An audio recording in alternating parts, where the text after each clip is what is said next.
This has been the last podcast about politics for 2024. Stay tuned for the next episode of Holiday Gift Guide, but learn today what the Democrats need to do to win a future election. Watch and or listen while we tackle tough and sometimes taboo topics filmed live over drinks. This platform allows us to articulate our thoughts and challenge our beliefs.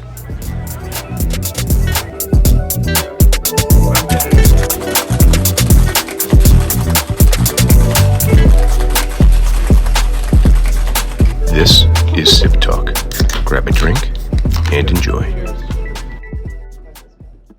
All right, we are live. Welcome to SipTalk, episode 261. My name is Justin DiGiulio, joined by James, the Bosnian Boswell, philosopher, philanderer, philanthropist, phlebotomist, philatelist, a man of many PHs. James, how's it hanging down there in sunny South Carolina?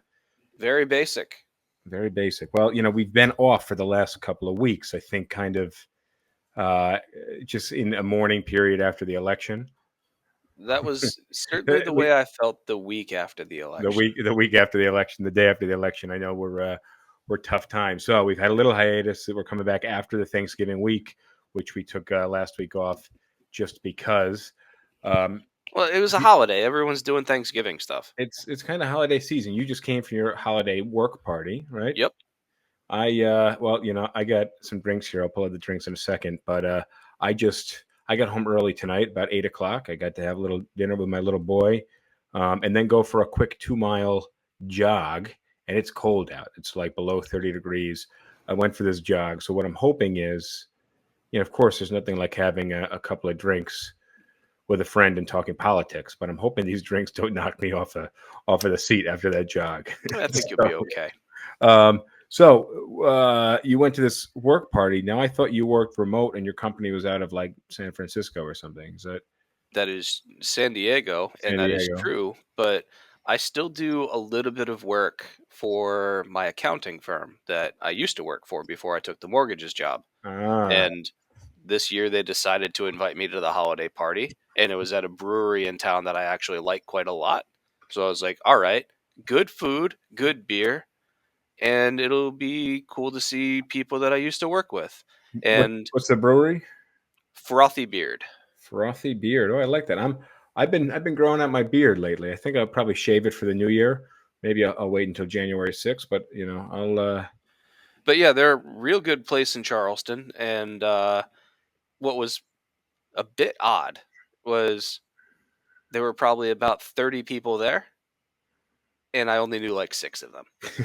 Well, it's been a little while since you worked there. So yeah, so I knew the partners, like the office manager, and like only maybe like 2 or 3 accountants. So I'm going to pour this drink because I'm really, I could use a drink here.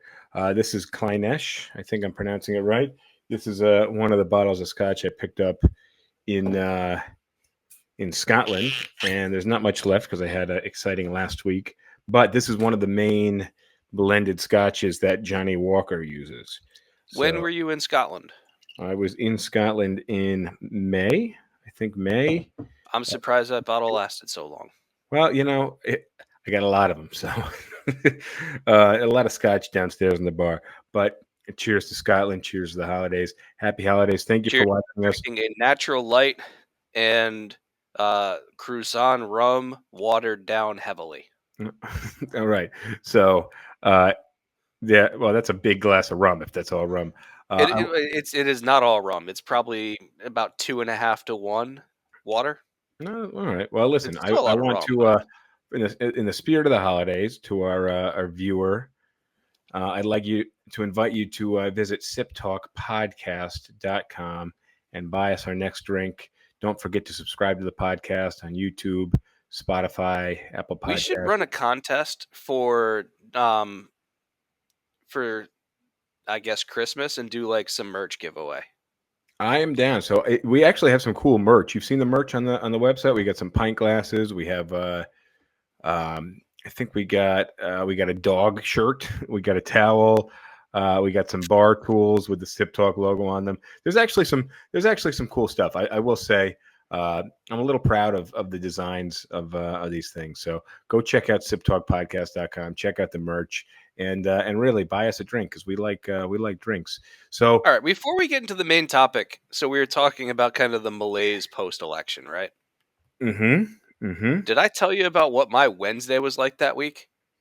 Well, so we got halfway. Wait, that's okay. So we did the podcast Tuesday night, and we got pretty deep into that podcast, and you just faded, man.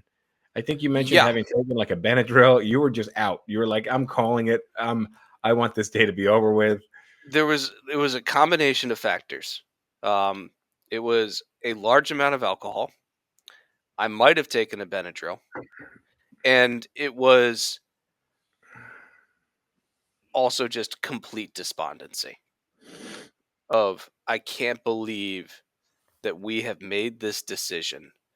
And like I said a month ago, it's in 2016 I could excuse it because there was at least some plausible deniability and an unknown factor of like, all right, well, I guess we'll just see how this goes, right?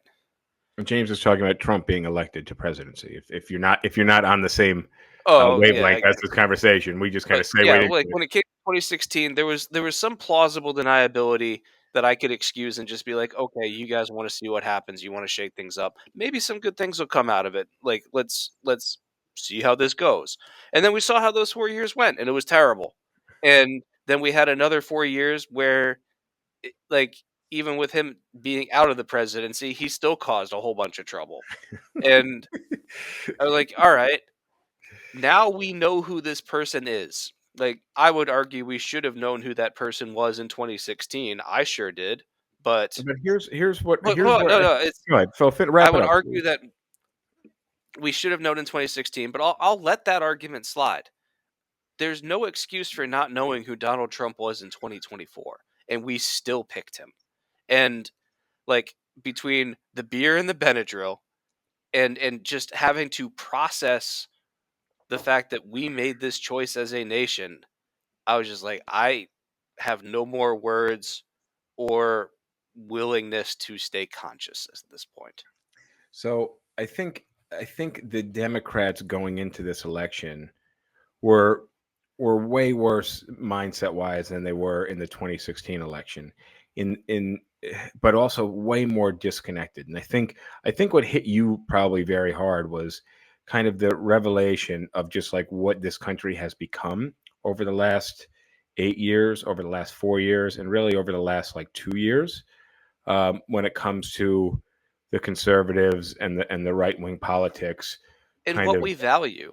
well, yeah, I mean, because the thing is, when you look at somebody like Trump, and then you look at somebody like Kamala Harris, personality wise, moral character wise, like what Donald Trump is known. And listen, I don't want to pick sides here. I don't want to talk about politics. I just want to talk about character No, and we're going to be personality. talking about politics for the rest Well, of you the can. freaking episode. Yes, you can. But what I just want to say is Donald Trump. And we did an entire episode on this. Donald Trump is I did. known. You did, yeah. But I moderated. I moderated you. But Donald Trump is known for lying. Like that's his thing. He lies, exaggerates, causes issues. That's his character.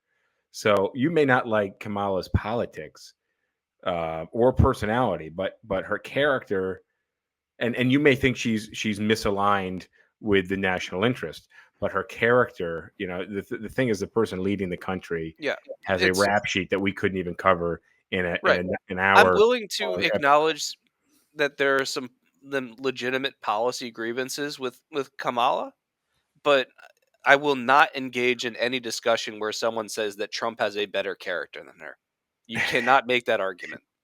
I really don't like Kamala though, so it's a really tough. It's a tough line to walk in the Well, respect that like it's just like it's and what I said, and I've been saying this all year long, that Biden didn't stand a chance, and then when they replaced him with Kamala, that she didn't stand a chance whatsoever. you were So right, and I want to get to that later, but I want to talk about something. Well, two things. I want to tell you what my Wednesday was like. okay, yeah, no, go ahead. I'm curious. I'm curious what you wake up the next day. Dude, I I know you. woke up at like 5 in the morning. Oh, okay. I was gonna say I know you like to sleep in. That was going to be my literally next statement there. I would have loved to have slept in. I woke up at like 5 in the morning in a cold sweat. And the etiology of that cold sweat is twofold. One was the hangover, Yeah. and two was just like the realization of what we were doing. So like I quickly log on thinking like, okay, maybe some late results came in, maybe things will be okay. And no, they weren't. And so then I just spent like the next 2 or 3 hours trying to get back to sleep.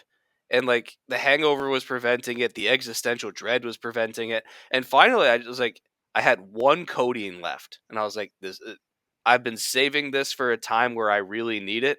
This feels like it qualifies. So I took a codeine and slept until I had to get like back awake for work. And still feeling like crap for work. Worked for about 3 hours or so. And I just laid down in bed. I This was just just like, sounds like I very cannot deal with the despondent and world right yeah. now. I went the 5 feet over to my bed and I was like, I am going to sleep. If I miss emails, I miss emails. I will wake up when I wake up. It was just me just saying, I give up. Yeah, I think there was a lot of people in your shoes. On the social media threads, there were people crying. Um, but what I've been saying is that the Democrats are so out of touch with the reality of the economy, with the reality of the public sentiment. They're just so out of touch. And then when you put somebody who kind of represents that out of touchness as your front runner for the party, Can I it speak it to just it just solidifies how out of touch the party is. so can I speak to that? Yeah. Because I largely agree. And I want to give two concrete examples as to why. The first example I will give, and I believe this was when Harris was on The View, right? Oh, didn't see this. And she was asked by one of the hosts, like, By the way, The View is a very liberal talk show of and exclusively several women. of all women, and they're just serving her layups, right? Right. Like, It's a very friendly space for Harris. yeah, And the question that she was asked, and I'm not going to get the exact words right, but it doesn't really matter. The question she was asked was, what would your administration do differently than the Biden administration? Right? not that they're very critical of the Biden administration, but they know viewers want to know that question. Right. First They're of not all, taking a critical stance; they're just asking the question. it's a completely fair question to ask. And what did Right? she say? Yeah, what did she say? Her answer, again paraphrasing here, was not much really. We pretty much do the same things, and that is such a horrifically, tragically bad reading of the political landscape because Biden's approval numbers were really bad. Everybody knew this. There's no way that Harris couldn't have known that Biden's approval rating was somewhere in the low 40s. And I don't know if you know this about elections, but approval numbers in the low 40s do not win you elections. You need to be at least above 50. That's how elections work, right? That is true. I So mean, generally speaking, yeah. so she's given a softball question about what would you do differently in your administration than the Biden administration? And there are a bunch of answers that she could have given. Like, because again, she has access to the polling data of what are voters upset about, what are voters feeling like the Biden administration is not doing enough of, and she could say we're going to do this or that or whatever, but she didn't. So like the okay, All right, the bring this in administration right because now we is got really unpopular. Are you going to do anything different? No. no. It's all right. So bring this in because we got to make a little pivot in All right, topic here. last one. We want to talk about some current events. So you want to get there? Or you get something else to bring up Yeah, first? last one, and this is I'll make this one quicker. Is so if you looked at any of the polling data prior to the election, you could see that a lot of people were talking about the inflation in the economy, right? Yes, that And that was a major that was a major topic. Yeah, go ahead. and the best selling point that the Harris campaign could make was, Well, the macroeconomic data is showing that things are actually really improving, and we're doing better than like a lot of the other first world countries that have experienced inflation worse than us. So actually, like things aren't as bad as you think, and we're heading in the right direction, which is technically correct. Yeah, But that sounds like something you might have said 2 months ago. it might have been. Yeah, but Um, yeah, so it's. I mean, yeah, it may be correct. It may be like in the grand scheme of things, not as bad as people say or feel. But yeah. at the end of the day, So I'm gonna reference. There's a YouTube channel that I really like called Wisecrack, and they did a live stream the day after the election, and they were just as despondent as I was. And one of the things that their host Michael was saying was, he's like about the whole macroeconomic argument that the Democrats are saying. Is like, look, if you wake up every day and your life sucks shit, and someone goes on TV and says, "Well, your life doesn't suck shit," it's that's not going to resonate with you.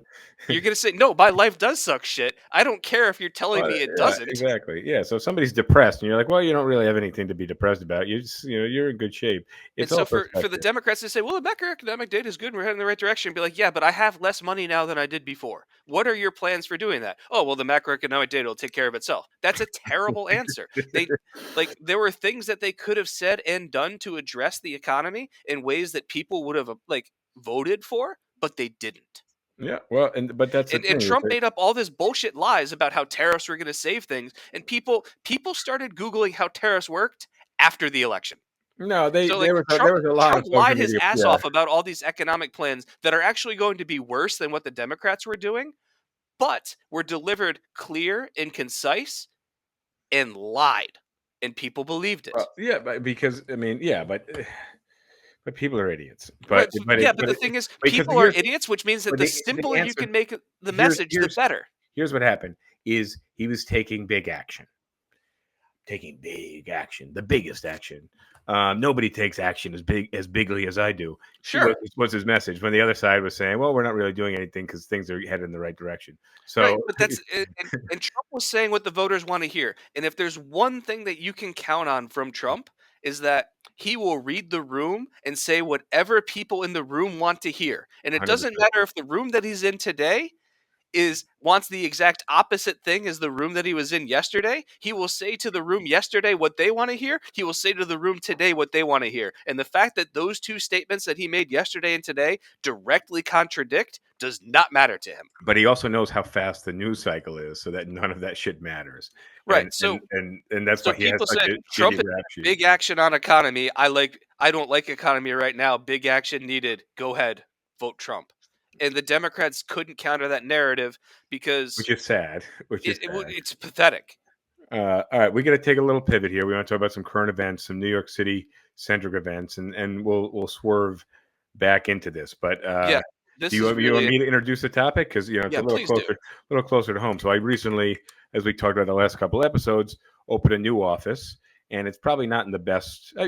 It's in Midtown, which Midtown's Midtown. Well, you're near But I Penn had moved. Station. Yeah, near Penn Station, near Moynihan Train Hall, which is actually like super luxurious train station, very nice. But my previous office was off of Fifth Avenue. Fifth Avenue is Fifth Avenue. The office, by the way, was not on Fifth Avenue. I said it was off of Fifth Avenue, between Fifth and Sixth. But Fifth Avenue is kind of like the landmark avenue in New York City, the center of Manhattan. And then one avenue over is Sixth Avenue. Sixth Avenue has lots of banks, very, very just bank owned buildings. So the whole luxury high rise commercial office buildings are all bank owned. There's some nice hotels, and there's I think it was a Hilton hotel, and there's an insurance convention. You can name, It I was don't have, Avenue of the Americas, but right? Avenue of the Americas is Sixth Avenue, Okay. and I think it was the Hilton Hotel, and this is just a few blocks up from my last office. Very nice place, and the CEO of the insurance company. What's the insurance company name? United Health. United Health. Is 6:45 in the morning. He's walking out of the hotel. I think he's walking into the hotel. He's just I thought he arriving was. Oh, I thought he was leaving. for this convention, and a guy with a backpack on, a hoodie on, and a mask on walks up with a gun with a silencer on it. And there's a woman, by the way, standing Suppressor. six feet from this guy, and he just takes aim and shoots the guy. And then it looks like his gun jams a little bit. I didn't see if he got a second shot off. He got 3 rounds off. And the woman just kind of like walks away, just as a typical New Yorker would be like, "Oh, somebody's being shot. I better walk away." So didn't phase her, but he ended up gun jams because he was using subsonic rounds, which have less powder, which have less gas blowback to cycle the action on the, and also the suppressor like reduces the amount of gas blowback as well. And so if you don't have a gun that's like outfitted specifically to run a suppressor, then it's likely to jam. But the way that he racks the gun when it jams shows that he knew that it was likely to happen and had practiced for it. Like he wasn't surprised that he jammed, and he knew exactly what to do to make the gun work again. Yep, and so 3 shots, and the guy sounds like he died on the way to the hospital or just after he arrived at the hospital. But this is the CEO of a major insurance company, the largest health insurance company in this country. And I've been seeing a lot of. I mean, I just started looking this up this afternoon. It happened yesterday morning, by the way, and I've seen it in the news. My office was going crazy about it yesterday. Was it yesterday or today? Yesterday morning. So it's been less than 24 hours. No. Less than 48 hours. I'm sorry. Right. And I watched the video. It seems like this guy took a city bike over and went to a Starbucks and got a coffee, which is very strange thing to do. He was waiting. Going to a Starbucks before you kill somebody is a bit odd. You want to be caffeinated, right? I wonder what name he gave the barista. But he had a mask on, and I think it's real. I mean, listen, don't get me into the Muslim politics, but people wearing masks in New York City in 2024, and I don't mean like somebody wearing an N95 mask. Somebody that has like their hoodie on, sunglasses on, and a mask on, to me, they all look like they're ready to commit a robbery. Well, he wasn't wearing sunglasses. He was not wearing sunglasses, correct. But what I'm saying is that when I see these people walking down the streets, especially now that it's wintertime, and I'm not throwing any shade on Muslims. What I'm just saying is when you have 80 to 90% of your face covered with a hoodie on or with a hijab on, with sunglasses and then an actual mask for coronavirus, you could basically get away with murder because your entire identity is covered. And this guy, well, we might find out. Well, but here's the thing: is I see people walking down the street in my neighborhood, and there's some decent pedestrian on pedestrian violence. We got a lot of crazy homeless people, crazy mentally ill people, and drug addicted people in the neighborhood, and there is violence. One of my agents at the old office got beat up on the street, actually, which is crazy, just walking down the street. But when I see somebody with a mask on and a hoodie on or something like that, I'm just like, this guy get away with murder. And you saw this guy walking down the street. I guess most people aren't thinking the way that I am. The guy just walked down the street, pulled out a gun, shot the guy, and then seemingly just got away.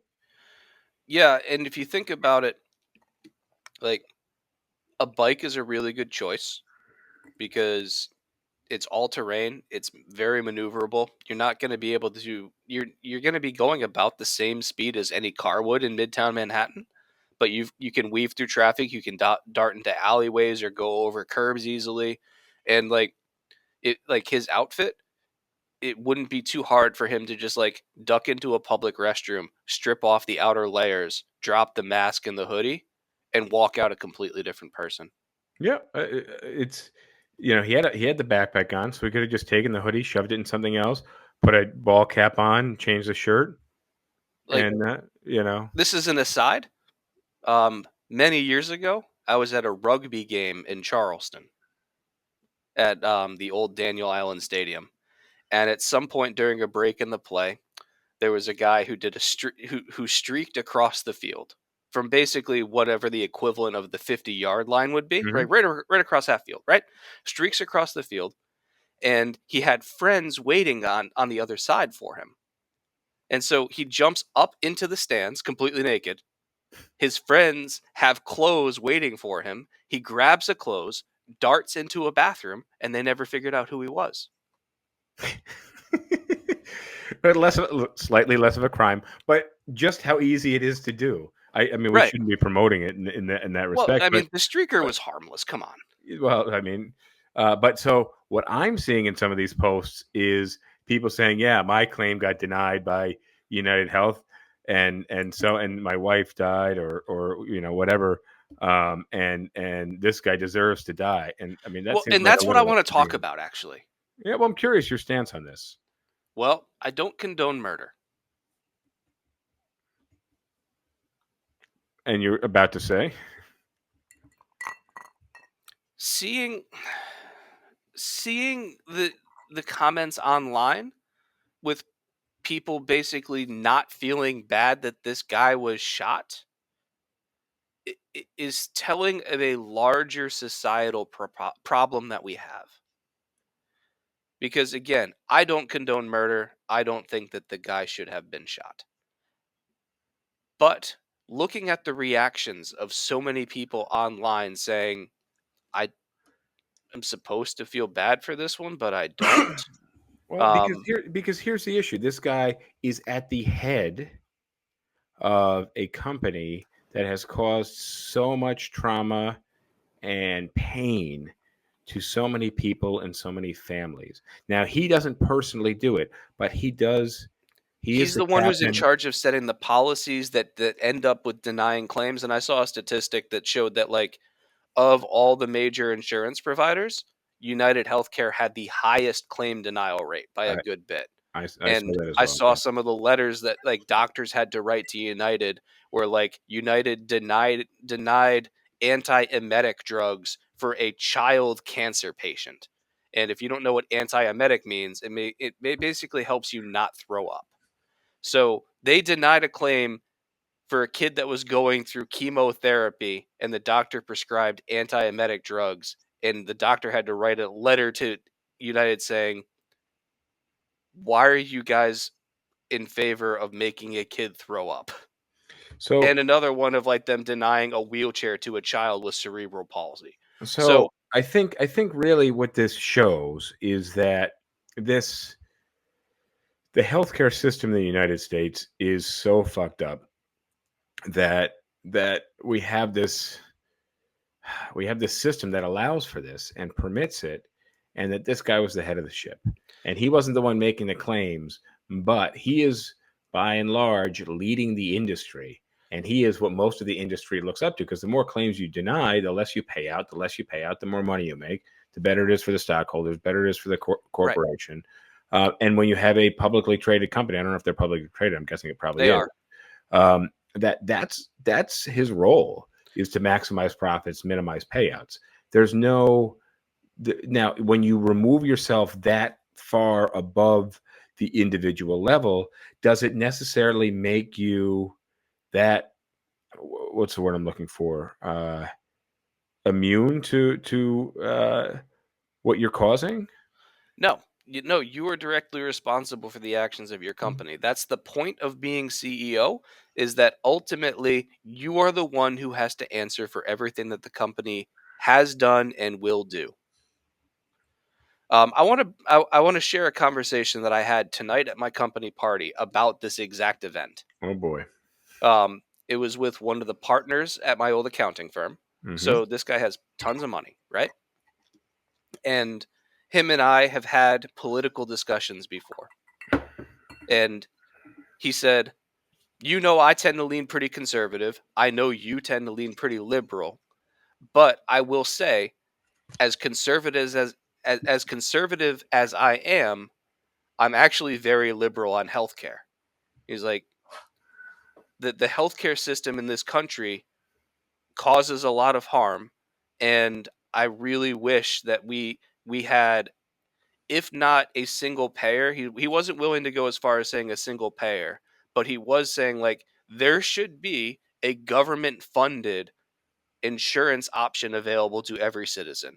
It's what Bernie Sanders has called Medicare for all. It's also been called a public option, where basically, like, the basic idea is, like, you would pay premiums to the government, and the government would run your health insurance, and your premiums would be roughly based on your income. So if you're very poor, you probably would have little to no premium, and as your income goes up, you pay more in premiums. And at some point, you would probably be better off purchasing private health insurance, but that's not what the government policy is for, right? And so here's a guy who's super conservative that recognizes that the private health insurance industry is not serving any of its purported goals unless you count making profit for the for the company.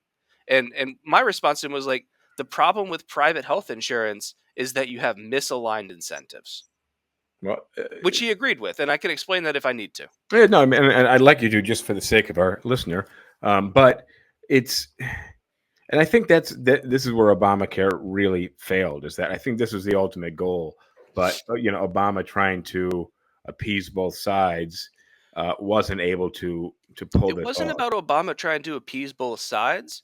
It was about Obama trying to get a package of policy proposals that could actually pass Congress. I think Obama would have wanted to do more, but he had to put together a law that would actually pass. Yes, yeah. Well, that's what I'm saying. By appease both sides, it needed to be agreed on by both Real sides. quick, I want to respond to a question. So they say, Justin Thomas asks, if I do not want a government policy, can I get a tax refund and take my tax dollars to pay for private insurance? And what I would say is, I mean, that's getting into some of the details as to how you actually design this policy. And what I would say is, like, if you're at a high enough, you could make it income based, where, because that's basically how the Affordable Care Act works right now. Is if you want to sign up for a healthcare policy on healthcare.gov, the amount of government subsidy that you get towards your private health insurance is entirely dependent on your income. Um, and basically you estimate your income, you'll get premium tax credits that go towards that health insurance, and at the end of the year you do a reconciliation to see if you got over or underpaid on the health insurance.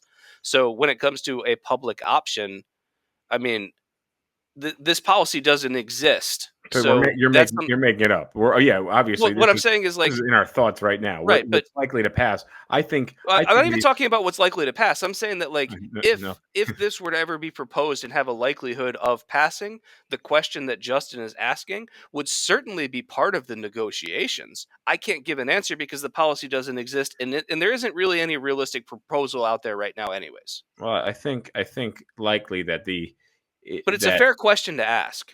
I think likely that the what's the word I'm looking for?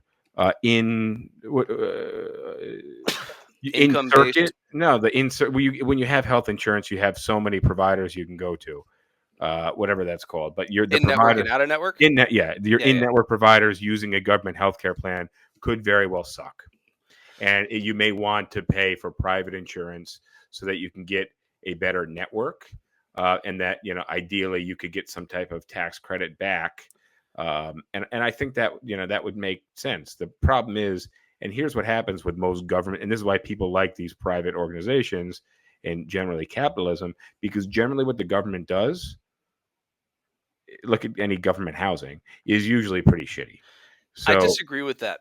well, I mean, look, I live in New York City. All the government programs suck. So, Yeah, but that I don't think that it's a necessarily causation thing. It's a correlation, and it has to do with lack of funding. That government housing can be good. It just happens to not be good because we don't do enough. But what I'm going to say is, like, here's the problem with saying healthcare being privatized is good. Um, and this has to do with the way that capitalism at the fundamental level works, which is capitalism only works when consumers have choice among a variety of competitors. That's what leads to efficiency in capitalism. Because if you have choice, then you're going to pick the best option, or you're going to pick the best option for your budget, right? well, yeah. And that system oftentimes sorts itself out, and the people that offer the best products at the best prices profit, and that's fine. The problem is with healthcare, you don't always have a choice. You cannot be a discerning customer when it comes to healthcare. If you get into a car accident and you're unconscious and they put you into an ambulance, you don't have a choice as to what hospital you go to. You don't know whether or No, not that's going to be in network. And yeah, within that hospital, different departments may or may not be in part of your yeah. network. The healthcare system is so fucked. Right. So the problem with healthcare being privatized is that by its very nature, seeking health care is not always a choice driven capitalistic activity. And so when you don't have choice over what you can do, then competition no longer matters. And that's why, like, you can end up going to a hospital, having good insurance, and still getting a bill for an amount that will bankrupt you.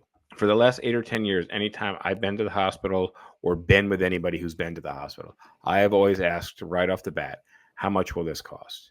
And I have never, every time I've asked, been able to get a straight answer whatsoever. So Even a variable answer. I want to hit the okay, bar. I well, want to hit the bar trivia before we. no, I want to address what you're having to talk about because you're actually raising a really important point. Well, we can come back to it, but hit it quick then. No, hit the bar trivia All and I'll right, let come me back hit the to that. bar trivia because this is a quick one. We got bar trivia from episode 260. And the question last episode, Mac White was driving his tractor trailer under an overpass when he suddenly came to a crunching halt. Mac wasn't paying attention and inadvertently drove under an overpass that was too low for his rig. The trailer was wedged so tight he couldn't move forward or backwards. Luckily, Professor Quantum witnessed this event and he offered a simple solution that would allow Mac to drive away without any major mechanical intervention. What was the solution Professor Quantum suggested to Mac that would allow him to drive right away? Deflate the tires. Deflate the tires, exactly. Lower that truck just a little bit. Hopefully they wouldn't have to deflate it too much. Have you ever seen a tractor trailer crunched under an overpass? No, but I've seen plenty of videos of them. Yeah, it's I've never seen it happen, but I've seen it just as it has happened. There's a popular video, the YouTube account called 11'8", which is a Which bridge is a in pretty North Carolina. yeah, okay. And yeah, there's tons of cases of like delivery trucks crunching under it. All right, so real quick to All right, address, we got a few not a lot. We got a handful of comments I coming want in. to address your point because like Justin Thomas talks about this a little bit, and he's piggybacking off of your comment about saying like when you go to a doctor or a hospital, you say, "Hey, how much is this going to cost me?" and they can't give you a straight answer. So, And the funny thing is, you come out and you look at your bill and you pay $46 for a pack of Kleenex, which is even more wild. So right. So that's the second problem with privatized health insurance is like not like first of all, you don't necessarily have agency in the choice that you are making for healthcare. that's And the number one. second is like even in the cases where you do have agency about your choices, you may not be able to make an informed decision anyways because they're not able to tell you the price. Because the two things that anybody cares about when they're going to make a transaction is what is the quality of the good or service that I am purchasing and what is the price of that good or service. If you don't know either one of those two things, you cannot make an informed decision. And so you have people that are entering into transactions where they can't make an informed decision. If you can't make informed decisions, capitalism fails. Yeah, well, I mean that's there's a lot of issues with that, but there's some major glaring issues that just the industry is doomed. It's based on these organizations having a monopoly. It's based on the consumer having no control, having no. I mean, there's literally no choice. If you're in an emergency, you can't choose. You pick the closest hospital that has whatever department. You pick the closest emergency room. Yeah. You don't have And if options. you live in a So, town where there's only one hospital, there's no choice. Unless you're driving 100 miles, which you're having an emergency, you can't do. by the way, also if you don't have health insurance, then you are royally fucked because Well, I well, want to come back to that. I want to address some of these comments all right, first. you So hit these kind. We're we've strayed away from what the Democrats need to do in no, but 2024 and this is beyond. better because we're actually getting people to engage. So let's stick Oh with it. yeah, well the one thing we need is viewership here. So Yeah, so I we I like appreciate your going back and comments. forth with the viewers. So the first thing, Bad Christian says Democrats don't believe in capitalism; they only believe in socialism, and I really dislike that take because the first thing is there is a tremendous amount of socialism in this country already that people like. Sure, but here's the issue: is that right now, and this is what the Democrats need to change, is almost everything that they're pushing for. The pushback is that socialist and it's not going to work because right. But hold on. Let me it's just too explain something. socialist. The issue is not whether or not socialism is bad or good. That question's actually answered. The answer is socialism is good. If you like public schools, the idea of public schools, like we can debate about whether public schools are being implemented correctly. That's a separate discussion. But no, But hold on, wait, it wait. goes hand Let me in, it just. goes listen, hold on. It goes hand in hand because if you like public schools, cool, but it goes hand in hand with them being implemented incorrectly. Okay, but So, let and me. the example that I just gave of government housing is you said, yeah, it's correlation, not causation, but it gets to a point where it's actually everything that the government gets their hands on and Okay, turns into this socialist program let me ends up being let bad. me go down the list here. Do you like driving on public roads? Do you like the fact that a police officer will show up if you've been a victim of a crime? Do you like the fact that the fire department will come if you and get you and peel you out of your car or put the fire out of your house? Do you like the fact that we have a military that protects this country?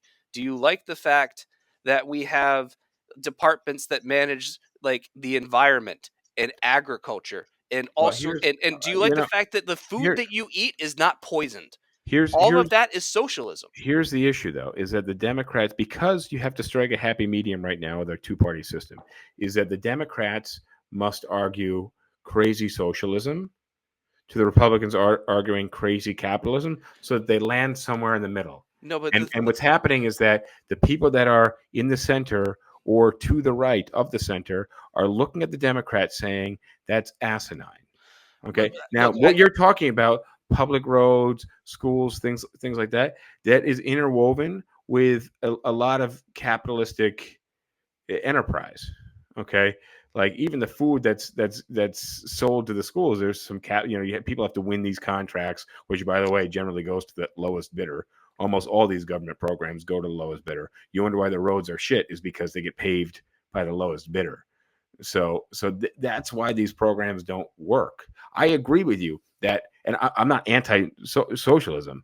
I am anti-pure socialism, but it's just implemented so goddamn okay, incorrectly. but instead of arguing about whether or not socialism is bad or good, you can say, like, I would say, look, there are a tremendous amount of things that we have that are socialist in nature. Medicare, Medicaid, Social Security. The word social is in Social Security. That is socialism. Everybody likes Social Security. Everybody likes Medicaid. Ask any senior citizen if they like Medicaid, they say yes. That's a socialist policy. And I am what I am saying is that the problem is not socialism. It is the question is not is socialism bad or good. The question is how much socialism is optimal and how do we implement it properly. Well, exactly. And the thing is, because we have this two-party system, is that it's not working. The things that are we doing that are socialistic right now, like schools, like public housing, like roads, are being done very poorly. Okay, and it's because the capitalist side, by the way, like to get any project done, if you want to fucking pave a street in Manhattan, it's going to cost $70 million, whereas realistically, it should be done for like I don't know, 40,000 of material and 20,000 of labor, right? Like for whatever reason, paving a road that's the length of somebody's driveway is costing a couple $1 million when it should cost like less than 100 grand. If you got your driveway paved, it would cost less than 100 grand. If Yeah, you but the big driveway. difference is that there's no utilities that run underneath your driveway. There's no traffic that runs on your driveway. You don't have to divert anything. You don't have to.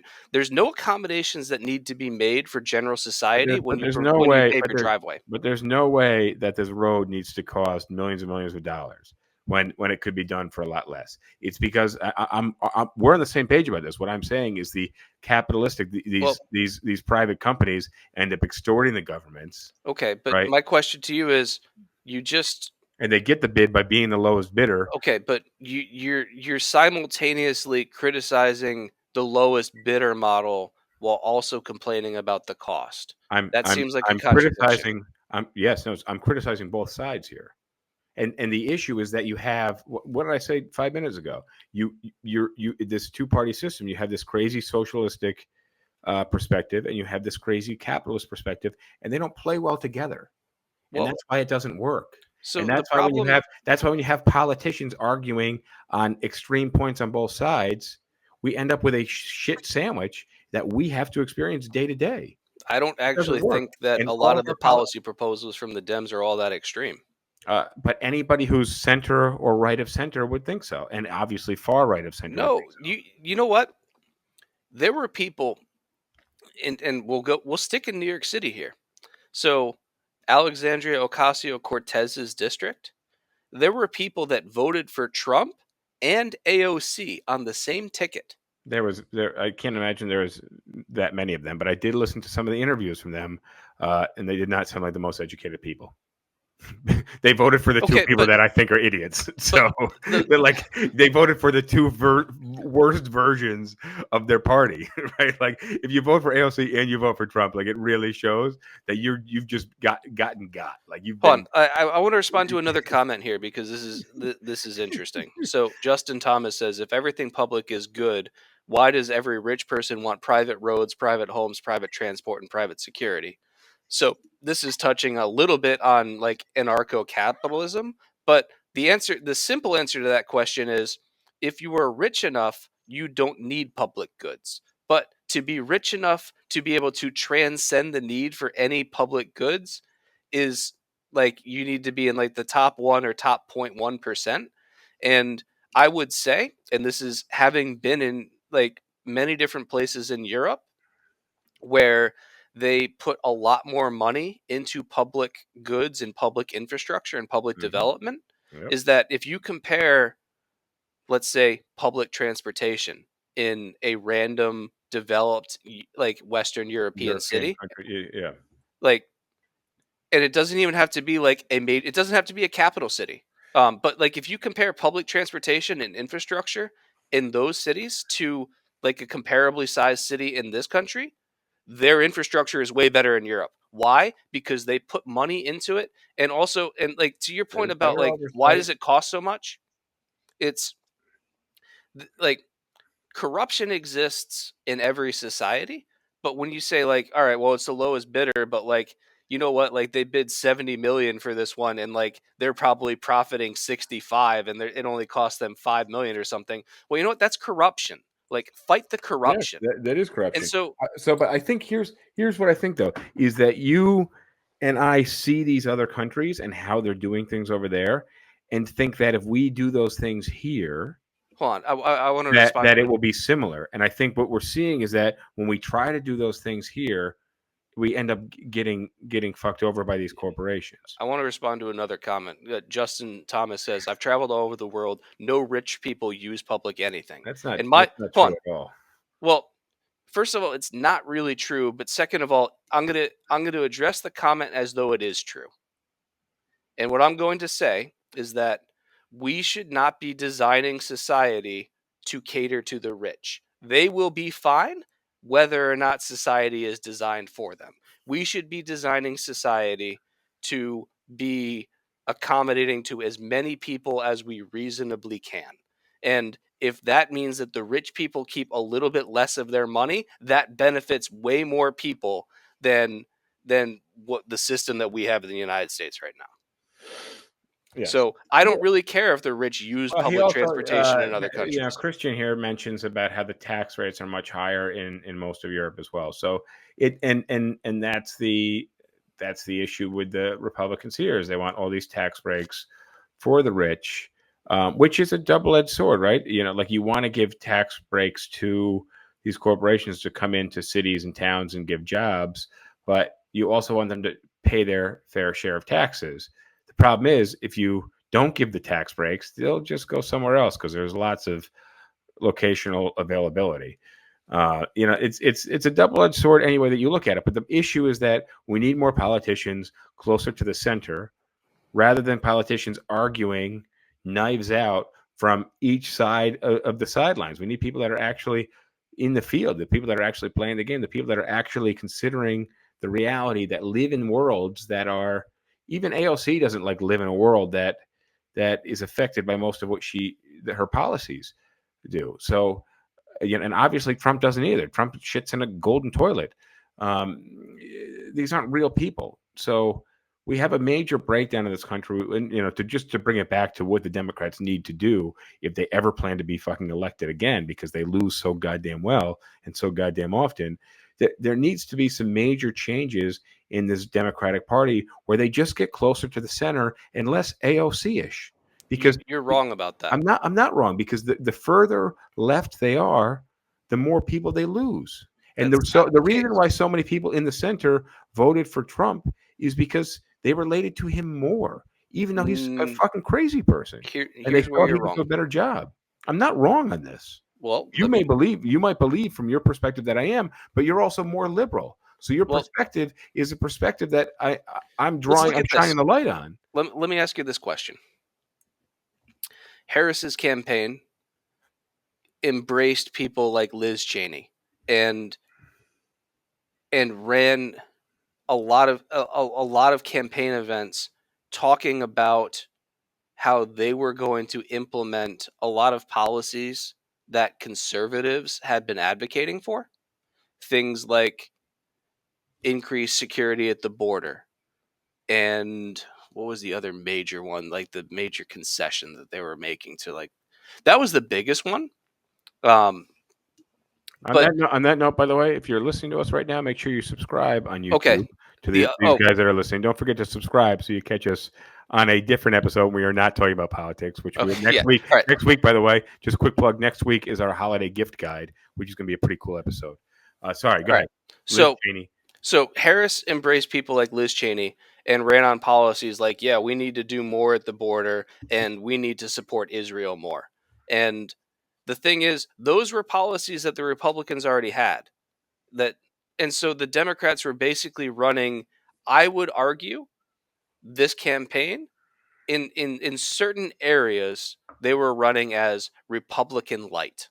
And the Yeah. thing right, and that didn't work for them, because the thing No. is, if you're a voter, why would you choose Republican light when you can just have Republican? Like, Exactly.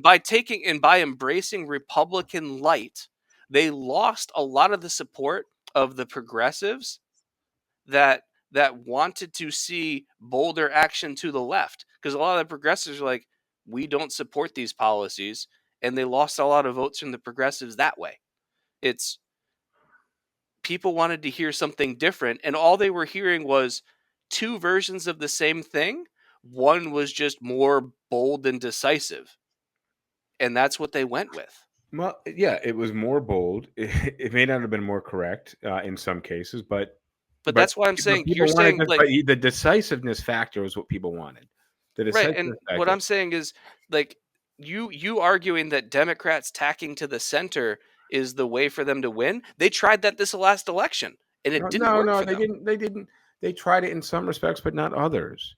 And they didn't. They didn't try it. They didn't try it in where they would get the popular vote. They tried it in very small instances. And why they didn't win. So I want to throw out our bar trivia question for this week, episode 261.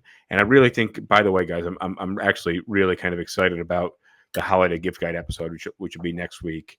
No matter what, we will stay on schedule next Thursday, and we want to be on time for the holiday season. And everything we'll make sure will be delivered if you order online in time to be under that Christmas tree. When is Hanukkah this year? Wow. Or when you light your menorah, it'll be there. So this week's bar trivia: when is the beginning of the 21st century? 11:59 and 59 p.m. December 31st, 1999, or 12:01 a.m. on January 1st, 2000. That's a 2-second difference, by the way. But if you want to weigh in your answer, you go to SipTalkPodcast.com, click on the bar trivia, and what do you think? You think next episode we should give away some Sip Talk merch? That would make sense, given it's a gift guide. So how do we qualify a gift recipient? People that comment on while we're talking about the gift guide and we can nominate the people that commented this episode because we had some good engagement. Real quick, I want to go back to the comments. So we missed. We got this a lot one of comments coming through. We got a couple of comments coming through on the Sasha, Facebook stream and the YouTube stream. Which, by the way, if you're watching us on Instagram or TikTok, if you go to YouTube, you go to Facebook, you go to Twitch, you can see both of us, and we can read your comments. We can't see your comments on Instagram or TikTok. Go ahead. Real quick, hitting Sasha's comment, she says rich people here use public transportation all the time, and I know that's true in New York City. You can see pictures of that Keanu Reeves. Keanu Reeves is on the subway. But it's more than I just can't think of anybody else. It's the only person. No, there's tons of celebrities that people have posted pictures of riding the subway. So like people in New York City do use public transit. And to Justin Thomas talking about like Trump, Tulsi, Elon, and Rogan were all Democrats. It's the DNC that moved further left. So Trump, I had this discussion with our friend Sam. Trump has always put his position at whatever he thinks will benefit him the most is what he supports. Yeah. It's really as simple as hurt Trump bad, help Trump good. And so as soon as he realized that like the GOP would help him more, he started to support them. Tulsi Gabbard, I don't believe Trump was originally a Democrat, and Tulsi he said, Gabbard go ahead. Like grew up in a rich family that was somewhat like fundamentalist in their religion. So I'm not sure how close she really embraced progressive ideals. And there's considerable evidence that she has like basically been co-opted by the Russians. Elon Musk is a completely separate discussion, which I mean, all right, wrap it up. And Rogan will be. Rogan doesn't seem like a very Republican guy. He just seems much more Republican over the last couple of years. The reason why Rogan seems much more Republican over the last couple of years is because Rogan will basically just agree with whatever he is like exposed to, and like because if you watch any of his interviews, any of his podcasts, he just goes, "Oh yeah, that's really interesting." So like if and the kinds of people that he tends to attract on, like besides like the big celebrities, he gets a lot of fringe people on there, and it just so happens that a lot of the fringe tends to be right leaning. But he actually, I would have, years ago, I would have thought he was a more liberal leaning. But same thing goes with like Bill Maher. Justin Thomas says Rogan supported Bernie. That was 8 years ago. Mm-hmm. And that's a different Rogan than we see today. But here's the point: is that if somebody, and here's why I want to bring on our friend Adam Sindaban, is he was a hardcore liberal, so much like you. I used to be like, dude, that's too liberal, and he just switched last year. Name a policy that I support that's too liberal. Well, hang on. The point that I'm making, I can't think of anything off the top of my head in this instance because my brain is here. Is you take these people who were Bernie supporters, who were Hillary supporters, and all of a sudden flipped. And what I'm telling you is that those people didn't move the mark so much. It's that the mark moved. I disagree.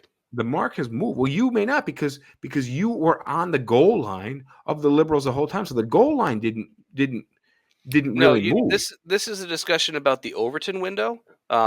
But real quick, so Justin Thomas about Russians. I don't have enough time to be able to do the research. I would I need to. There's tons of news articles that I can send in support of like Tulsi Gabbard's ties to Russia. Like this is not something that I'm making up. Like there's lots of evidence, and actually like her pick as Department of National Intelligence.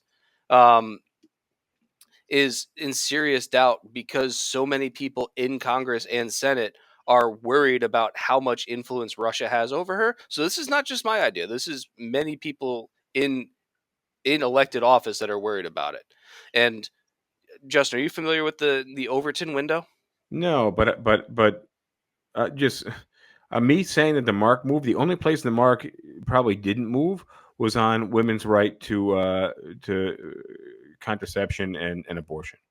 I think that's the only place the mark didn't move. And the Democrats did a very bad job running on that this year. Well, over the last year. If you look at polls regarding support for like reproductive care access, they are remarkably consistent in the 60 to 70% support. Yeah, no, they are. I agree with you. But all right, so you got about 10 seconds left. I'm going to minimize the volume here. Hit the Overton window. Overton window basically is that, like, in any political system, there's a range of political views that are considered mainstream, and outside of that are like the fringes. And when you have like an elected official that is outside those like mainstream views, like, gain power, they have a way of shifting what's accepted as mainstream. And so what I would say is that Trump getting elected shifted the Overton window to the right. And so, like, hit it fast. 2 seconds. that's it. It's All like right. the Overton window shifted to the right because of Trump. We are out. We hit that 1 hour mark. Thank you, guys. See you next time. Don't forget to subscribe. Adios. Adios. Adios. You stick on for a minute if you want. All right, you made it this far. Do not forget to visit SipTalkPodcast.com. Check out some SipTalk merch and answer the bar trivia question. See you next time. Adios. Go ahead. It's a lady at 46 South Road. 46 South Road. Station one call, retone that please. 10-4. Got the floor to go to that location. This is 19, is that correct? Sorry, one last four? Right, 185, 24 miles, and I'll retone there.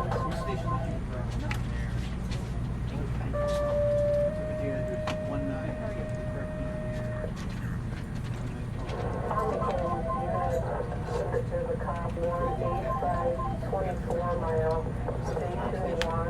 There's a station 1 cop, 85, 24 mile.